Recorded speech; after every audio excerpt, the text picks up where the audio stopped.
Your Dynasty League mates probably think the players I'm going to talk about are great values, but they're not.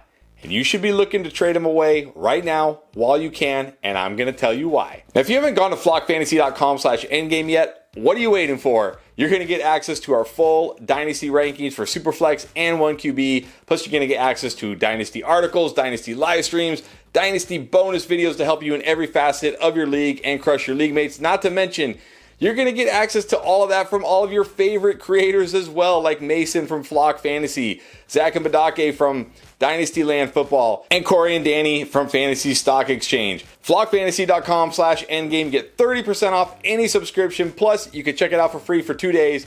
Go there right now. Sign up. You won't regret it. Now, the first player I am secretly trying to trade away, if I have him, and I do in one league, is Darren Waller, who just saw his value go up with that trade to the Giants. But Darren Waller is going to turn 31 years old in September. And while that's not a complete kiss of death for tight end, it's getting up there in age, and we've already seen the effect of this age. If we look at his game log since he entered the NFL, obviously those first 3 years he dealt with substance abuse and suspensions, but in 2019 and 2020, he stayed completely healthy, didn't miss a single game. Remember, only 16 games back then. But then you look at the last 2 years, 11 games in 2021, 9 games in 2022. And when you look at his injury history, a hamstring strain, 7 games missed. An IT band strain, 5 games missed. An ankle sprain, 1 game missed. A low ankle sprain in the preseason, no games missed. A knee sprain. These are the type of injuries that get me concerned because these aren't those freak, one-off injuries like a high ankle sprain or like an ACL tear that we see once in a player's career or never. These are the recurring kind of things that we see as players get older and get more wear and tear. But the thing that really is concerning to me and that I think shows his decline is what we've seen in his advanced metrics. So if you take a look here, these are his target metrics. On the top is 2020, which was his complete breakout outlier season. In the middle is 2021, and on the bottom is 2022. What do you see? Well, first of all, his targets per game, 9.1, 8.5, 4.8. And you can say, hey, look, he had Javonte Adams last year. He's going to get less targets. Sure. But if he's still getting open all over the field, he's going to get a decent amount of targets. That's a huge drop-off. Also, look at the target share. 28% in 2020. 24% in 2021. 14% last year. That was 17th among all tight ends. And here's the other really concerning thing to me is his target rate. And this is the amount of times the ball is thrown to him when he runs a route, when he goes out and runs a route. So again, if he's getting open, this at least should stay constant. Even if the targets are dropping, this should stay more constant. But what do we see here? 28.7, which was the second best among tight ends in 2020. 26.7, which was sixth best among tight ends in 2021. Then 18.8% last year, 28th among tight ends. This is what you see from older players. This looks like a decline to me. But I guarantee you there are still people in your league who think Darren Waller is still an elite tight end and going to the Giants is good for him. And in fact, when you look at trades that have been made for Darren Waller very recently, you see that his value is still very high. So take a look here. I mean, twice he's been traded for a 2023 first round pick. You're going to give me a 2023 first for Darren Waller? All day long, have Darren Waller. Or what about Darren Waller for Tyler Higbee and a 2025 first? Now, I know that's a future first, but still, you can't be treating Dynasty. You know what I hate the most when I hear Dynasty players say, well, I don't know if the league will be even around in 2025. Then why are you playing in it? You've got to play like it's still going to be here in 2025. Plus, you get a younger tight end in Tyler Higbee who could be just as productive as Darren Waller this year. Or how about this one, Darren Waller for a 2023 second? Not as good as those first, but I would still gladly take a second for Darren Waller, especially if it's an early second. Or what about this one? Darren Waller for Mike Williams and Hunter Henry? I mean, I would take Mike Williams over Darren Waller in a heartbeat. Hunter Henry, throw him in, sure, but Mike Williams, that's crazy. Or even this one here, if you want to go younger at tight end, Greg Dulcich, a player who showed potential last year, plus you get a second round pick this year. This just proves that there are people out there who still value Darren Waller very highly. I'm sure there is somebody in your league who feels the same way. Go give them Darren Waller and get a great return. The next player I'm trying to trade away, if I have him, is Deebo Samuel. And it feels like Deebo Samuel is still a very young player, and he's kind of not. He just turned 27 years old. And while for wide receivers that's fine, he still probably has at least another year or two of his prime left. He's getting up there. But the thing that really worries me is what I saw from his production last year and really the way he was used in this 49ers offense. So here I have his air yards data from the last 2 years. On top is 2021, which was an absolute outlier, incredible season. And on the bottom is from last year. And if you're not familiar with air yards, that's basically how far the football traveled in the air when it got to the wide receiver beyond the line of scrimmage. So if the wide receiver is 10 yards down the field when he catches the pass, that's 10 air yards. If he's at the line of scrimmage, that's 0 air yards.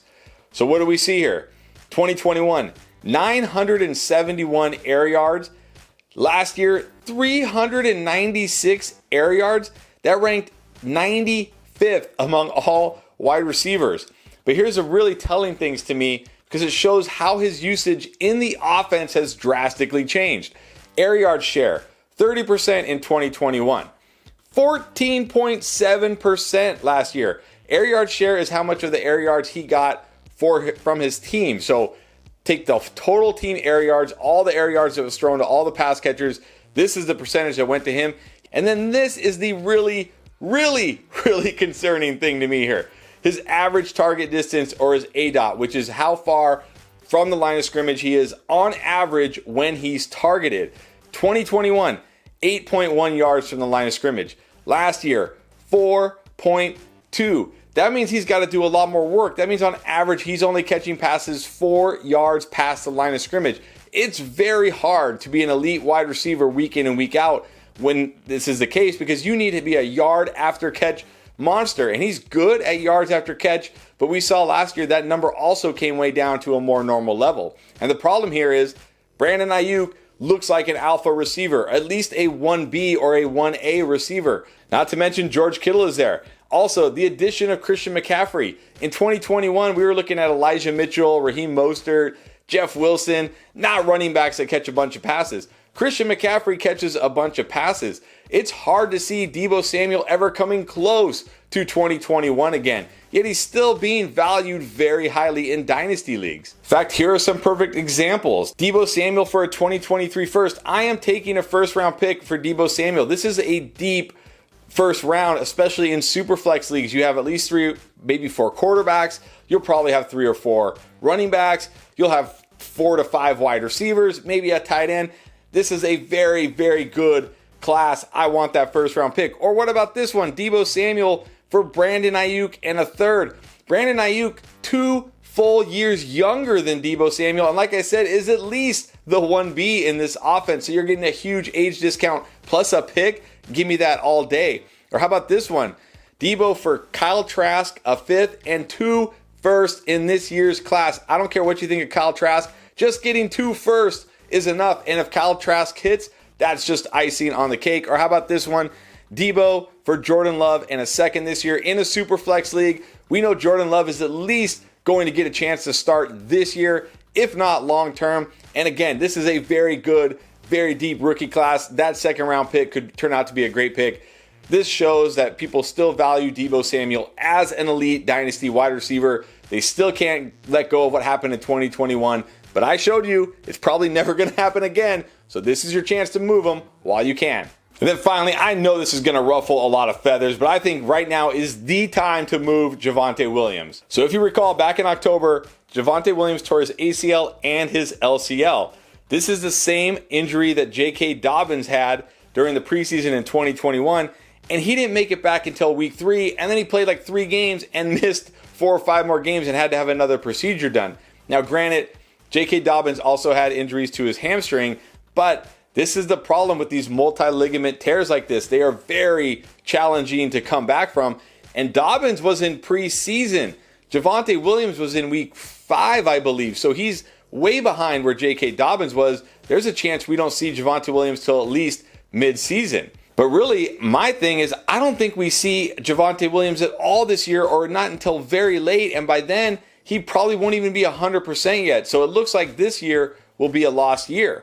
Now, Javonte Williams is turning 23 this month, but you're going to miss out on his entire age 23 season, basically, and now you're banking on him being back to 100% health at age 24, which is fine, except what if he's not the guy in Denver anymore? Because they just brought in Sean Payton, and Sean Payton is there to win right now. And if he doesn't feel like Javonte Williams is going to be ready to contribute this year, he will have no problem drafting a running back. Not to mention, He's never seen Javonte Williams. He didn't draft Javonte Williams. They just went out and signed Samaje Perine, who we know can handle an every down role. We saw it in Cincinnati.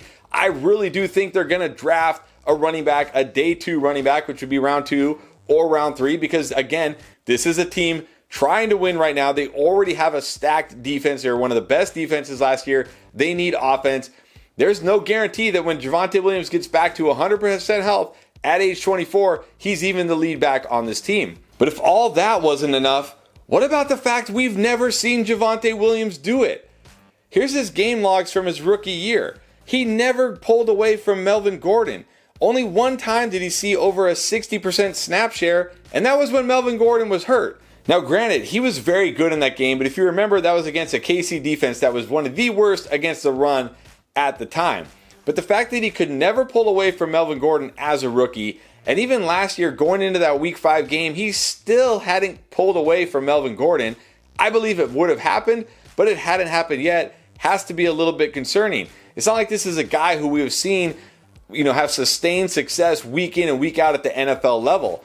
People are valuing this guy like he's an elite prospect, an elite talent, and I don't think he is. I think he's a very good prospect. I think he's a very good talent, but I don't think he's the kind of guy that can't be replaced, and I do think he gets replaced this year. And then when you look at trades that have been made for him, this shows you why it's better to just get off him now and not take the risk.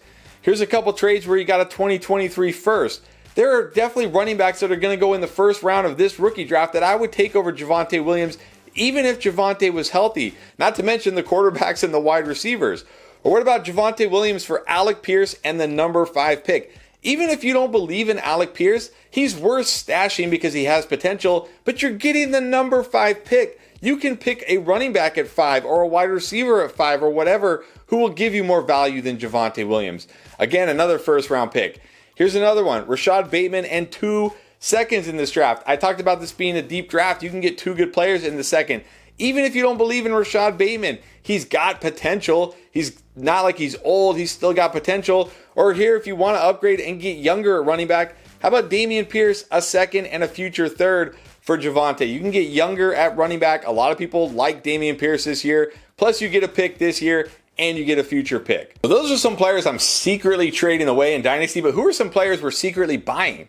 Check out this video right here to find out.